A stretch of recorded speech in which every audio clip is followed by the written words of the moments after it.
All righty, we have started. Well, Frank, Perfect. before we start, we always like to tell people, honor people by letting them know why we wanted them on the podcast, and we found that your experience is very interesting and actually, I want to say amazing, but I didn't know I didn't want to get you a big head or nothing like that. So, but just to know that you have been in respiratory and sleep with RPGST and then research and you've done some form of navigation and just you're showing the world, and that's what we want you to do, that you don't have to box us in. There are many things that we could do, and I'm very Yeah. interested in seeing, hearing everything you have to offer for our community and for sleep in general, because this is going to come out in during Sleep Awareness Month, which is this month, and I just want you to just speak from your heart. We want you to be highlighted. This is your moment. And that's one reason we do this, because there are people who would not be on different platforms and we want you to be heard. So this is your time to talk. So a lot of people, they come on is like, oh, I talk too much. No, it's about you putting it out there and speaking the truth so we can evolve and grow as a collective. And I'll let Kelly speak now. Yes. So, Frank, thanks so much for coming on. I'm excited to have you because I saw you on Sleep Tech Talk with, was it Dr. Gregory, a Yeah. cardiologist? Dr. Jackson, yeah, Greg Dr. Jackson. Jackson? Yes, I Yep. saw you on that, and I thought it was the coolest thing because it's not every day I get to see. I know there's other people doing sleep navigation across the country. I'm learning more about that now as I'm on LinkedIn, but I still don't think there are as many as I think there probably is. So when I saw you do that podcast, I was like, Mhm. wow. And you were even doing it in a very unique way how you were tracking the patients. And then the fact that you're a Yeah. respiratory therapist, like I am, and then you're in sleep. I just love it. And then you published or co-authored that paper. So I wanted to have you on. So thank you. And Yep. why don't Thank you you. tell, you're welcome. And tell it, why don't you just start off and tell the audience about a little bit about yourself? Because I know there's a little twist with you. Would you start first? RRT or RPSGT? Yeah. So I actually started I was in way back. I am 30 years into sleep in general. Well, let me say 30 years into sleep, but I started out as a nurse aide in a hospital. Before that, I started out as I used to work in a top secret job shop building parts for Tomahawk's cruise missiles and Bradley fighting vehicles when I was in my 18, 19, 20s in Connecticut, where I'm originally from. And that political climate um, took me out of my job, cut defense spending, and I was out of a job for almost, I don't know, almost 2 years, probably, good while. And I was living in Connecticut. My wife is from West Virginia, and I was partly from West Virginia, had family both places. Mhm. So we decided to move back to West Virginia, and I went to one of the federal programs for training as a nurse aide because I was going to go to nursing, and I'm like, I don't know if I want to do that for sure.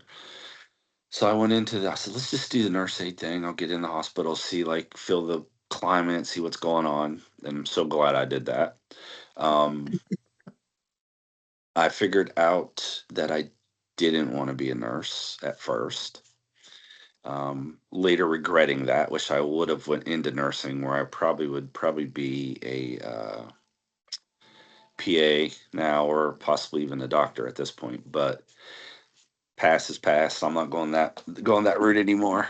But you learn, you live, learn, and burn, as they say. Um, I went to the training for the nurse aide, got into an intensive care unit, and became a jack of all trades, master of none, and figured out that I wanted to do. I was doing basically the respiratory job in a 150 bed hospital as a nurse aide, because in a unit you know, when in a hospital where you have one respiratory therapist for the whole hospital, and our ER was constantly getting plagued, and you know, so the units suffered sometimes. So you learn how to do things. I'm like, well, I'm doing this job. I might as well do the respiratory thing. So then I decided about the time I was getting ready to do that, one of the pulmonologists came up and he's talking to me. He goes, you know what do you think about the sleep lab? And I'm like, the sleep lab? What are you talking about? And hear this post finding out, but post AHI 72, 3 minutes periods without breathing. Ooh.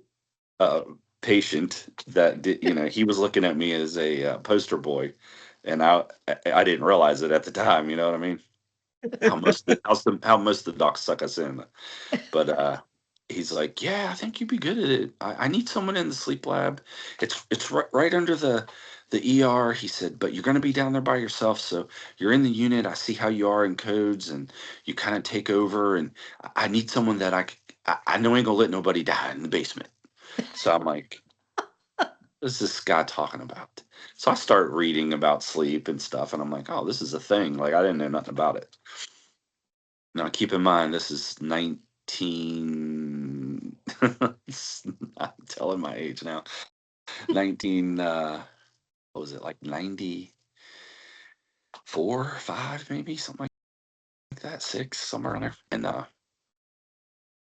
we started talking more, and we had lunch, then we had a dinner, and you know, he's whining and dining me. So finally he sucked me into the sleep lab, and I go to Sandusky and train with a company called Sleep Network. Dr. Schaefer is a psychologist. I don't know if y'all have heard of him or not, but Sleep Network, I don't know if that company even exists anymore, to be honest with you. But that's where I got my training. Sandusky, on the job, it was like about a 4 month period of back and forth from Fairmont, West Virginia to Sandusky, Ohio to Toledo, Ohio to Fairmont, and back and forth, back and forth. And then back when I tested, we were gracious to have the old R&K scoring manual and the bubble sheets and all the BS that, you know, and then you paid for your test and you took your test and you didn't find out for 6 months if you passed, you know. So, and I didn't pass mine the first time. I literally was devastated. I got like a 68. You had to have a 70. I'm like, why couldn't I just got a Oh, 50? Like 2 points away. So again, you have to fill out 6 months. You get your testing, you go. Passed it the second time. And then I think that was 90. What is my I'm 4197 is my number. 4197. 4,197. That was December of 2001. So you're under 5,000. Did you see Yeah. that? What is it? Oh, they're having that conference, Marietta Bibbs Conference, Southern Sleep Sleep Society. Society. Hmm. They're Yeah. honoring everyone under 5,000. Are you going? I don't know. They never sent me a thing. Yeah, look them up. Check it I out. mean, I'm 3 under, or no, I'm not 3 under. I'm way more than that, I guess. 800 under. You're still But under. I'll have to hit Marietta up. But yeah, I didn't know about that. When is that happening? In April, sometime in April. Yeah, I'll have to figure that out. But thanks for the heads up. You're welcome. Or if you find out any info, you can shoot me an email or whatever. I'll look. I can get a hold of her though. Unfortunately, there are relics in the business, and her and I are them. But the the ongoing job opportunities in sleep just kept happening. Like I just kept eating and chewing and eating and chewing, and then one day, uh, 2007, I decided, man, these patients are getting really sick. They're like, I, and from working in the hospital, I'm like, I need to go to respiratory school. I could see where this Mhm. is going. This is not going to be ending good for any of us. So I went to respiratory school while I was working night shift, because Wow. where I worked, the hospital, and it was a teaching hospital, and the college was like 60 steps, 60 in West Virginia. It's all hills, so 60 steps down to the road and 60 steps up to the college. So And I know that's exactly how many there are.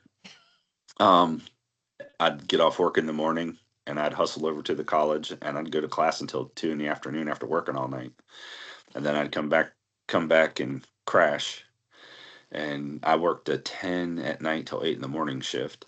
Oh, wow. So I would go to school pretty much all day and sit there and do the head bob in class. And the funniest part for me was I was going to college with kids that my kids went to school with. So I knew, so I'm getting all these like elbow, hey, you're sleeping. Like I'm not sleeping, and I'm hovering, I'm absorbing, I'm sleeping and I'm learning at the same time.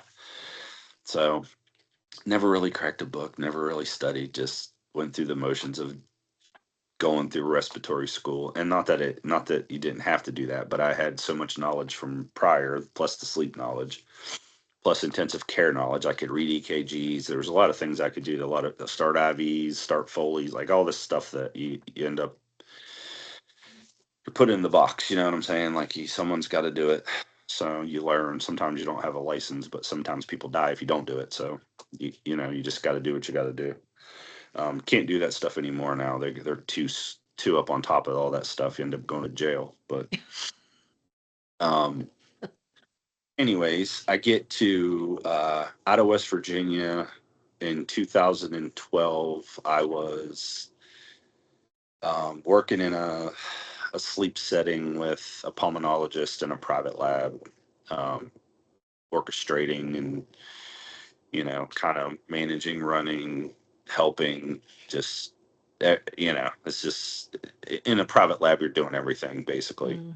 Marketing, you're working, you're doing letters of medical, so you're doing all kinds of stuff. So, which granted me the knowledge and all the things that I needed to do what I do now. Um, Kind of like back in our, I don't know how old you ladies are, but I'm sure we're all pretty close. But um, back in our days, you drank from the garden hose and you got hit with a switch. So you you learn you learn fast, learn fast by pain. And then you had to go get the switch and don't come back with a skinny one. Now you know better. Go get another one. Yeah, yeah, yep, exactly. But we moved. Me and my wife moved to South Carolina. We had about a 40-acre farm in West Virginia, bordering 18,000 acres of state forest and about 10,000 acres of coal mine property. So it was like out in Timbuktu. And my wife was like, kids are gone. Uh, Wife is like, I want to live by the beach. I'm like, all right, well, pick a spot. We had a bunch of rental properties and things that we were kind of managing there. I'm like, can't be too far because I still got to deal with this. So we ended up in Charleston, South Carolina. Okay. That's how I got to MUSC. Um, I have worked at Roper St. Francis Hospital with sleep, respiratory. Um, I haven't worked respiratory. Well, I mean, I did work respiratory when they shut the sleep labs down. They said, oh no, contraire, my friends, you're not going home with your sleep tech friends. You're putting on the elephant costume and the papper mask, and you're going to be a respiratory therapist. So, Yep, that's yeah. what they So did. I was graced with location because MUSC and Roper St. Francis are right across the street from each other. So I would work like 312s in one and 212s in another, all during COVID. Wow. Um, and then finally, there was I think three or four of us that were respiratory therapists, and they told me one day, said, "Okay, you're off the roster," because they knew I was working at Roper too. So they gave me a break and ixnayed me, so I got saved a little bit. Um, but in the process of COVID, we decided to launch our navigation program under the guise of lacked administration, so they wouldn't catch on. And we talked to cardiology, and I finagled some stuff, and I started rounding with the heart failure teams. Okay. So my first day on the job, I'll never forget this. I'm not going to say the doctor's name, but it was almost like it was a joke that I was there. And you got to understand academia, and you got to understand what's the best word? The personalities that go with academia and the crowns that people think they wear and those types of things. Yeah. And you have to respect some of that stuff because some of it is research backed and some of it is not, so you got to figure out the landscape.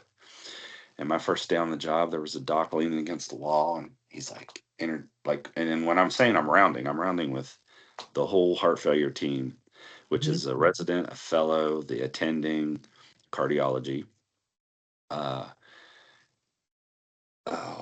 pharmacy, nutrition. Who else did they have Care there? coordination. PT. What about care coordination? What is that? Care coordination, social work. Oh yeah, Did yeah. they? So Yeah. yep, social work. Mhm. There was a bunch of people there. So I walk in, and they're all in the hallway with their little, the word we can't use anymore, that little thing we push. Sounds The like a wows. moo. Can't say the word. Can't say the word cow no more because we'll hurt somebody's feelings. But anyways, what I forget what they call it. Something on The wheels now. wow. We call them Wow. wows. Yes. Yeah. Okay. Thanks. So every time you see me coming with, he's like, "Whoa!" So yeah, that thing. But he's standing there and everybody gets a sleep study now. Everybody gets a sleep study. Everybody, and he's kind of like making a joke about it. And I look at him and I said, "Yeah, that's not how this is going to work." I said, "But it'll be more than you think." Because I already knew the population was way higher than they thought it was. Mhm. So you got to come from a background of an attending and you have to put yourself in his shoes. So what he looks at when he sleep apnea is this guy, big neck, big head, big nose. He said walk into a room and he would say something and be like, "What do you think about this patient, testing this patient?" And he's like, "Nah, his BMI is only 30 or his BMI is only 22 or." And that's exactly how they were programmed to think. Exactly. If you're fat, it's where it's at. If you're skinny, it's not. So I was like, wow, this is going to be fun. Like I'm going to have to break some thought processes without showing them that I'm breaking them. So now I have to Keep the egos intact. yeah, now I have to put like 5 different chessboards out and move my rook and my kings, and I have to like play 5D level chess all the time. So, and my first probably, because what they do is you have an attending for a week, and then the next week you have a different attending. Yep. Next week you have a different attending. Next week you have a Yes. different attending. So you do see them again, but I had them for a week, so I had to figure out these personalities. So it took me like 2 months of magic 8 ball. Is today, so figuring it out. So finally I figured it out. And I walk into a room and I'm going to tell you this story because this will let people see how this works and how strategic, soft, and caring and loving it is. So I go into a room and this guy has an ejection fraction of 17%. He is a BMI of 28-ish. He was at Biker Week, went down, didn't even know he was a heart failure patient at this point. I walk into the room, I'm looking at him and I'm listening to him talk, and I'm like, holy cow, this guy has horrible sleep apnea. But I'm one of those anomaly people that can pretty much diagnose you, unfortunately, just from the way you're breathing. I'm listening to, like, there's all kinds of things. If you know, if you don't, you're gonna call it hocus pocus. It doesn't matter to me. So I go and I'm listening and I'm looking, and I told the doctor, I said when they were all done, I said, I'm gonna hang back and talk to him. I'll catch you guys on the next one. He said, all right. So I screen him, and his girlfriend's there, and I screen both of them kind of, and do a stop bang and an ESS. And then I'm chatting with him a little bit, trying to chat him up a little bit, loosen him up a little bit. And I said, I think I'm going to do a sleep study on you tonight. You cool with that? He goes, yeah, man, I don't care. Whatever it takes. Y'all saved my life. He was just happy that he didn't die. So I was using the WatchPat 200 at the time because it was a reusable and it is not affected by the Bluetooth and all the stuff that was going on in the hospital, and I couldn't use the disposable unit in the hospital, and it was just coming out at that time, so they hadn't really messed with it. The 300 reusable was really affected by the Bluetooth, but the 200 wasn't for whatever reason. I don't know what the mechanism was inside that shielded it from that stuff. So I told him I was going to come back about 5, show him how to set everything up, him and his girlfriend, and then talk to the nurses and get it all orchestrated. This guy ended up having an AHI of like 80. He, if you just saw him out on the street, you would have thought he was in the gym every day working out and was an athlete. So this guy ends up being like 70, 80, somewhere around there.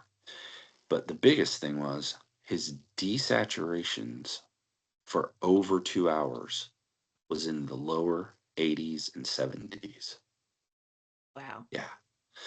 So hence the reason his heart is decapitated, basically, because the heart is a muscle if it loses oxygen.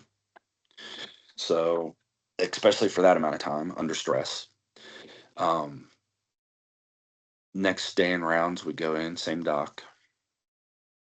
I hadn't told him yet. So we go in, we're getting ready to go in, and they're, before you walk in, they're going through everything from the day before. And I said, hey, I got to talk to you. He's like, what's up? I'm like, this guy's really bad. He's like, what do you mean? I said, he quit breathing like 78 times an hour, and his oxygen was below 80 for like 2 hours or more. And he's like, oh yeah, but yeah, we can't really worry about that sleep apnea thing right now. We're going to just treat his heart. And I'm like, what the heck is going on? Like I'm in Twilight Zone right now. like what is going on? So I'm like compartmentalizing that in my head because I'm thinking he's going to be like totally opposite from what he was.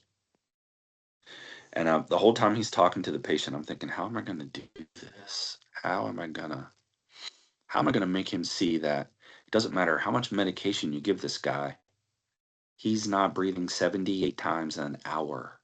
He's not going to digest none of that. He's not going to metabolize none of that. His sympathetic activation is going to be through the roof. Even once he wakes up, he's going to have sympathetic activation for 2 or 3 hours before he even drops into any parasympathetic activity. So now you realize you're actually the smartest person in the room when it comes to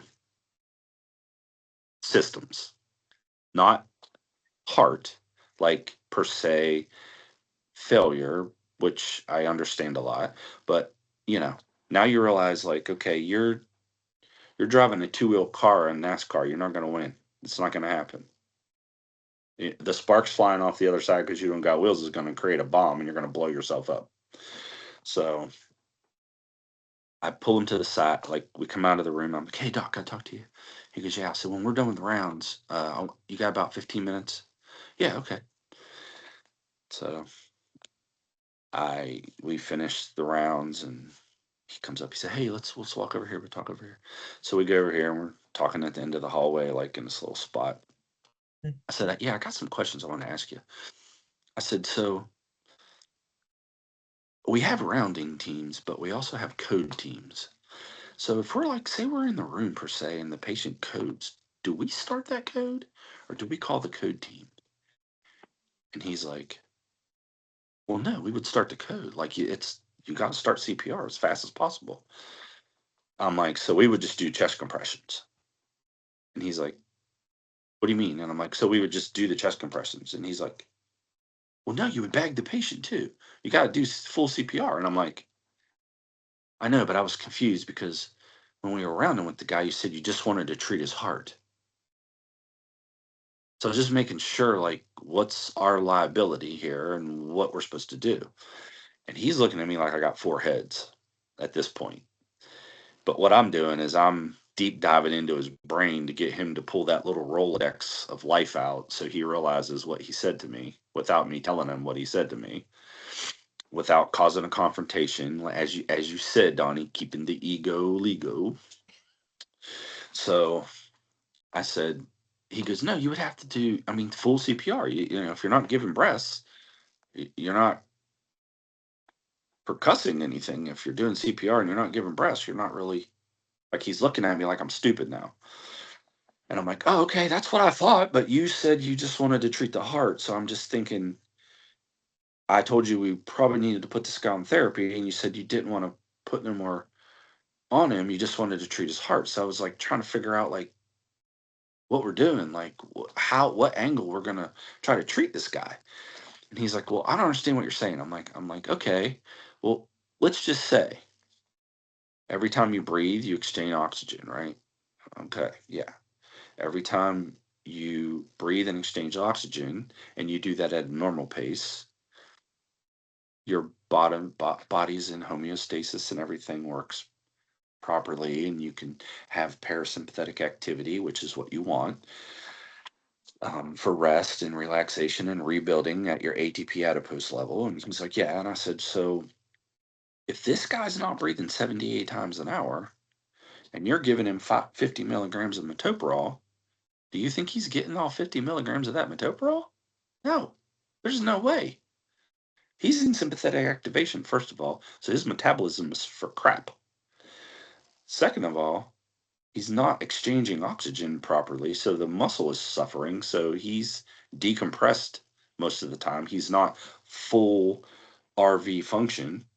So I said, he's looking at me like, now he's starting to look at me like I'm a genius, and he's like really looking at me. And I'm like, I'm just trying to wrap my head around like why you said you only want to treat his heart, because your body's a system. And if we don't treat the whole thing, everything you're trying to do for the patient, when you give him that medicine at 7 o'clock at night, gets obliterated once he falls asleep from that time until 4 in the morning when he wakes up, 5 in the morning. And he's like, I know, but he goes, I'm afraid to put too much intrathoracic pressure in with the CPAP. And I'm like, you are aware, and I know you are because I heard you say it, that heart failure creates pulmonary hypertension. And or heart failure patients, you typically have a higher pulmonary hypertension. And I said, what do you think's causing that? I said, the not breathing part is what's causing that. I said, so if we treat him with low dose CPAP, even we don't have to fix all his AHI. We just have to keep him in rhythm to keep him out of some of the sympathetic activation, so he's not riddled at a catecholamine level where it takes over and it stays there after he wakes up for 3 or 4 hours. And he's like, let me wrap my head around this. He takes off. And I'm like, this will be my last down rounds. God, thank you. I appreciate the opportunity. It's like, I'm thinking he's going to go, get this guy off here, get him out of here. Total opposite. So it was almost humbling. Like the next day in rounds, he's talking. I was rounding with 3 different teams. We have a red team, a blue team. So we have the red team is like interventional, like not HEF-REF, HEF-PEF. You both know what that is. So Tell the audience. heart failure with preserved ejection fraction. So those patients aren't as critical. Then we have the blue team, which was doing like surgical procedures like Watchman, anything like that they're going to implant into your body, basically valves, stems, different stuff. And then the heart failure team, which is transplant. So that's who I was pretty much rounding with the most, because those were the patients that were the worst. but I had to service all three of those teams at the same time, one person, like, and I'm running between the third floor, the fourth floor, the fifth floor, and the sixth floor, back and forth. And I got residents and fellows texting me, "Hey, we're getting ready to go into this room. Hey, we're getting." I mean, I tell them through my algorithm, I was able to pull up what patients I thought were going to be the best patients. So I would tell them ahead of time. I would get there at 5 a.m, figure all this stuff out, and then send them out a text. Hey, when you get to room 305, before room 307, once you hit room 305, text me and say, "Hey, we're in room 305." So I know I got like 15 minutes to get my stuff up there. But the next day around, the doctor's just talking away to the patient, and it appears you have bad sleep apnea and blah blah blah. And he's telling he must have like read a novel about it or something, because he's like he's doing my whole spiel, and I'm just like, what? Now I'm in the twilight zone again. I'm like, what is this attending doing? One day he's like ready to kick the can down the street. Next day he's like, Super Bowl time. So he's telling the patient all about it, and he said, and Frank's going to stick back and explain a little bit more to you because he is our expert on that. And I don't want to like say something wrong or tell you the wrong thing. He said, so you ask him all your questions. Whatever he tells you is, I back 100%. So I'm like, Frank, you talking about me? Frank. Yeah. Yeah. I'm Go, like, you talking Frank. about me? Like, finally, somebody's catching on. This is amazing. So about a week later, I got these physicians coming up to me in the hallway, handing me pieces of paper. Hey, can you go check room such and such? Hey, see what you think about this room. Hey, this guy here, I think maybe he might be. So they had their like little meeting behind their meeting. You know, he had a meeting, like a literal meeting with the ICE. Yeah. And it's like, hey guys, someone just pulled the wool over our eyes and didn't tell us about this. We got to pay attention to this stuff. So it took So me, yeah, it took me like 6 months to get buy-in, that's but I awesome. got it. I got it, and I got it really good. Like I got it to the point where it was respectable. It was warranted. They understood it. They wanted it. They realized that no matter how many medications they gave them, like, because you know what GDMT is, general directed medical therapies. So like if you have class 1 heart failure, you're on these 4 medicines, or class 2, you're on these 4 medicines, class 3, you're on these 4. I was trying to make sleep apnea, ready, part of the GDMT, because because that is where we're at now. This is all during COVID. We're doing this. So I'm on my 11th month, and my organization decides supposedly, this is the story I'm told. I don't know how true it is. It doesn't matter. It happened. It is what it is.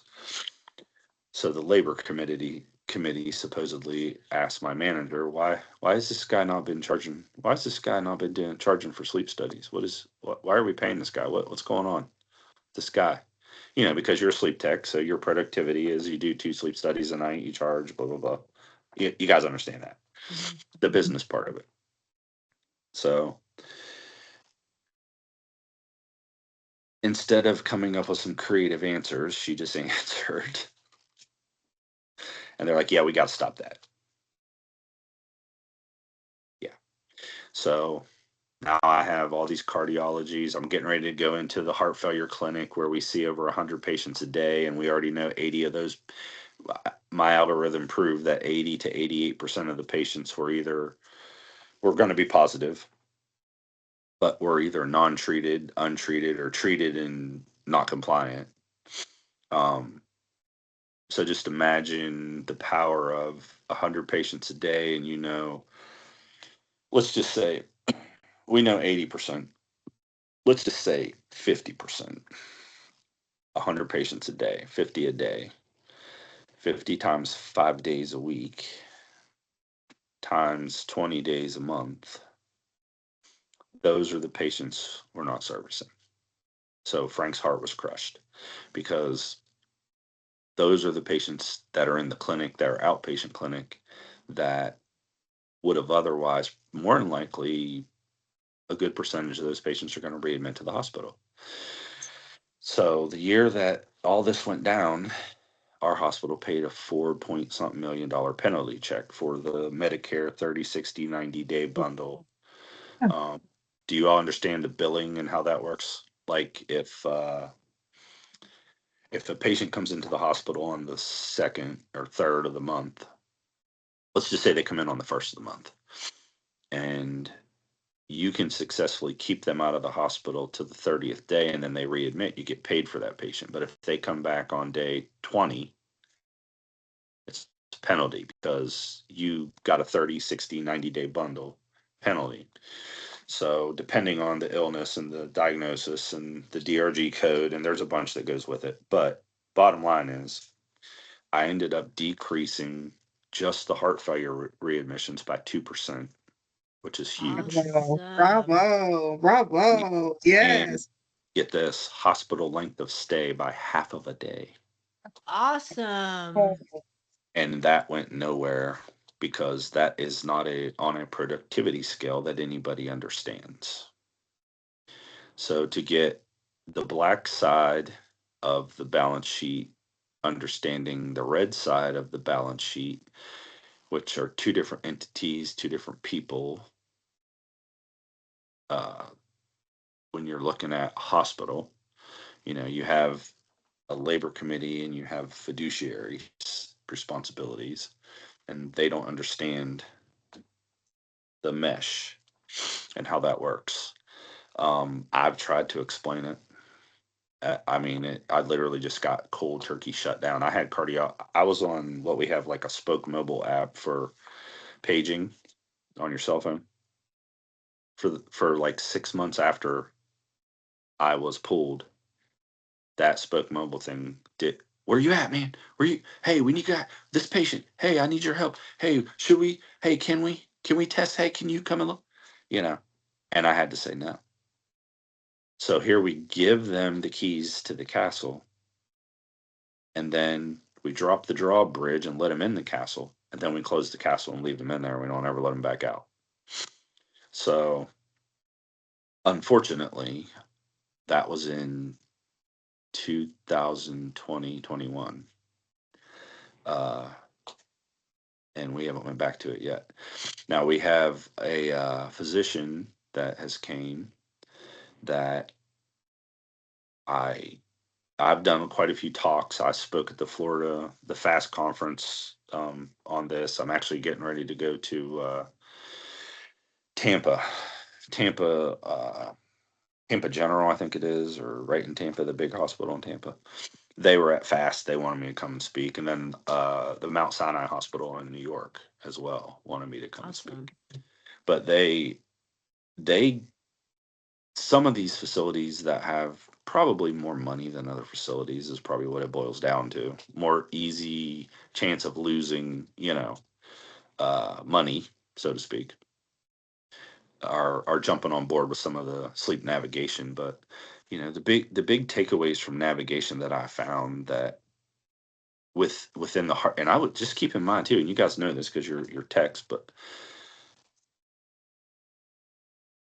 in a situation in a hospital, and I'm only rounding in the heart failure group, which is about 50 patients a day. I'm not looking at stroke. I'm not looking at the basic population. I mean, if I affected the readmission rate by 2% just in heart failure, out of a $4 million penalty, if I could incorporate all those other disciplines, it would be well around 20, 25, maybe 30% reduction of $4 million. That's a lot of money, and it's not even about, for me, the money. It's about, for every dollar is a patient taken care of or redirected in life, in longevity, less morbidity. And when you sit back and look at it from all the knowledge that I have as far as like clinician wise, when I walk into a unit, like, even though I haven't been in it since then, like in the live units and stuff, I can walk into a unit and see things that nobody sees. And unfortunately, it takes those are the special navigators. Those are what I really was trying to do, was create another level above CCSH, which was clinical sleep specialist, which you had to be a respiratory therapist, you had to be a sleep tech, you had to have at least a minimum of 5 years experience on both, because you got to understand an art line. You got to understand the pressures. You got to understand if you give this patient CPAP, BiPAP versus ASV versus whatever with an injection fraction of 17% versus an injection fraction of 40%, or there's some life or death things that you got to realize that could happen if you do things a certain way. You can't one off everybody, because these patients are all different classes of heart failure, so same thing goes with stroke. Same thing, like there's different classes of this, classes of kidney failure, classes of stroke. Once you have 30 or so years like I do in the healthcare field, well, really almost 40 now, but you, clinician wise, it's hard to find people like that are the clinical prowess of a cat burglar, that could come in a room, do stuff, leave, and you don't even know they were there, but the patient's better. It's like, what happened? You know, well, he changed this or he changed that, but, and that can be taught, but we gotta recognize it. I mean, I'm literally in the process of going to political events, rubbing elbows with like Sean Bennett and Tim Scott and like, all these people, because I really think that's where I can change. That's where I'm going to have to change it. It's going to have to come from way above. Yep. And it's going to have to be like Zeus, you know, like lightning. It's going to have to come down, because to get these facilities, if it's not going to be a law, they're not going to do it, because, and let's play devil's advocate. What are we? We're a teaching hospital. What don't we want? We don't want Frank coming in and making everybody healthy, so we ain't got nobody to put tabbers and watchmen's and stuff in. And I know that sounds horrible, but it's a rash reality, and I get it. That's academia world. I understand it. But we can have both, you know. And I feel like, there's a spot where there's a niche where, this should be directed. And we all know that we have these patients, like in our lab, we get really bad patients. I mean, we're doing more ST, more ASV, more IVAPs, and these patients are comorbid like crazy. And I don't mean just two things, like three and four things, and we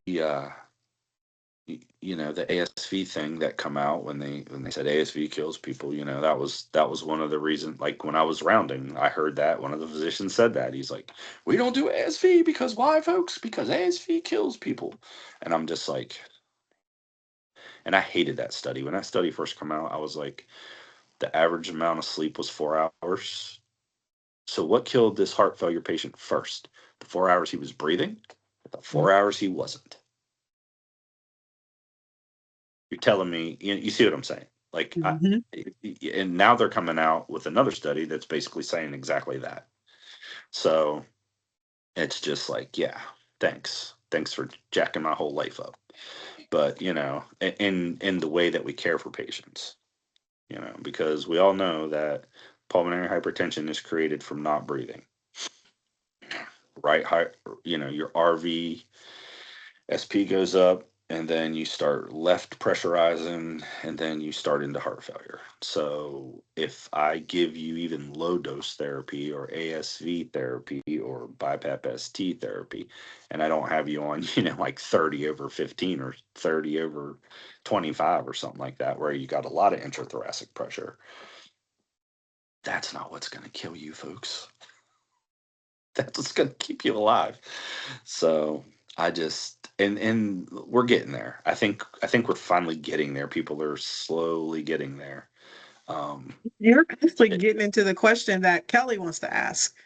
That go question. shoot. She always, yeah, go ahead, Kelly. Give him that question like I always ask. Oh, okay. Because of time. Before I ask the question, I do want to say I love your vision. I love the fact that you're pushing and you're pushing. And if you can't get it where you are for different reasons, you're going out there to other states and you're talking. So you are making a significant difference. I think you know that, but I'll make sure you hear me say that. You're making a significant difference. So keep up the great work. And yes, I totally agree that you got to get yourself to the Washington D.C.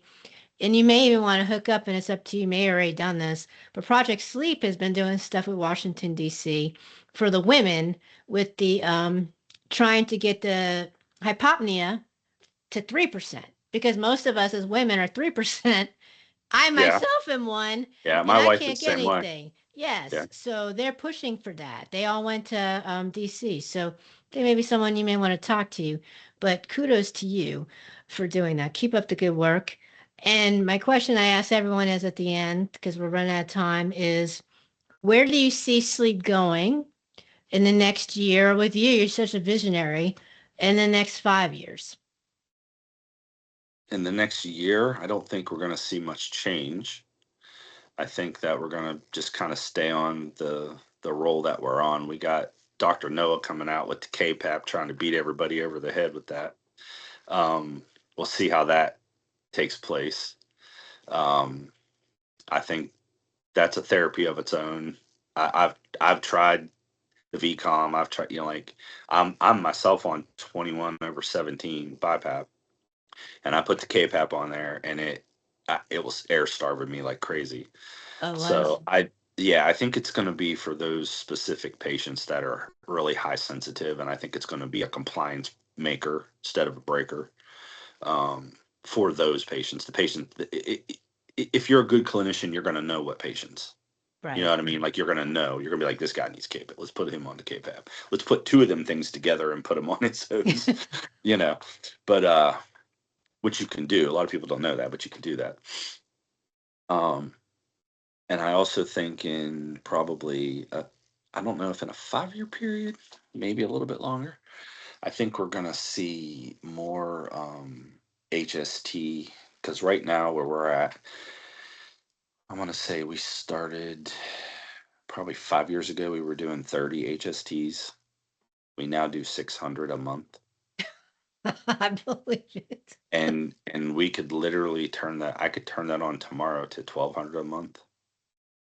Wow. In one day. I could do that if I had the human capital. Um, I feel like HST to me has been getting too much scrutiny on specificity and sensitivity, and let's just stop. Let's just stop and understand that this is the canary in the coal mine. Yeah, there's gas in there, or no, there's not. So, if the bird dies, don't go in. If the bird lives, safe to dig coal. So it's the same thing with the HST. You're either positive or you're negative, or you're in the gray area.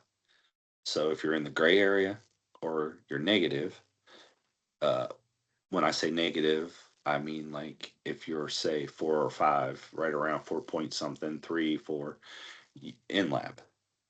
If you're in the gray area and they don't know it all, in lab. If you're positive and you're all obstructive, we can automatically start you on auto. Now we have auto BiPAP, we have auto ASV, we have everything auto. So hurry up and get the patient on therapy. Just get them on therapy and set their ambulatory referral to sleep medicine, and we'll talk about it. What that does is if we can put a little more on the back on the DME companies to let them actually be clinicians in the home with the patient, work with the patient a little bit, and pay them to do that. And that, once they took that away, that's when compliance went papoosh. And then now you got all these repeat studies that they're all paying for. I'm like, you don't even you took this little bit of money away from the DMEs to go into the home and actually line up the patient, set them up for success, get them going, let them understand it, teach them, fit them, all the things they need to know. If we can get back to that, the auto and the cloud and RPM. I don't know if you know, Ed Mazarine down in Florida has RPM with all the remote patient monitoring stuff. Good contact of mine. But between the remote patient monitoring, the technology, the HST, and the autos, we're really only going to be doing a lot of kids in the sleep lab. Peds is where the population, you're going to see an increase to probably 60% would be my guess. We're running about 45-50% right now at MUSC. We do about 15 studies a night, 40 to 55, 40 to 50%, 47% is peds. We're probably going to see an uptick in that, my guess, in a 5 to 10 year period of about 60%. And then you're going to have the more difficult retitrations from auto that are not compliant or that you need to get them in a lab and tweak them. I think we'll see a downturn a little bit in the adult population coming into the sleep lab. I think you're going to, with technology, see a lot more stuff being done through remote patient monitoring, that type of thing. But this is the time to be a clinician, because this is the patient forte that we're gonna, people like the old school people that really got put through the trenches are the ones that need to teach the new school kids. It's not just sitting there, scoring and clicking, and you're gonna have to be on top of it a little bit. And I would like to see and I think we're getting there too with oxygen use on some of these central apnea patients that are from cardiology issues. I feel like there's quite a few times in the lab where I just wanted to break protocol and put a patient on oxygen when we first split them on 1 liter, when we first split them, to kind of compensate a little bit, to give them a little boost, to keep them from going right into central after central after central after central. And I had one of the doctors at Roper St. Francis, Dr. Dawson. He's since retired.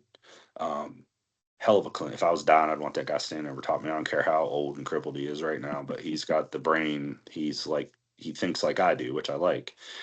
And I asked him one day, I said, why can't we put these people on oxygen, like when they're popping off centrals 90, times, to see if it negates it a little bit.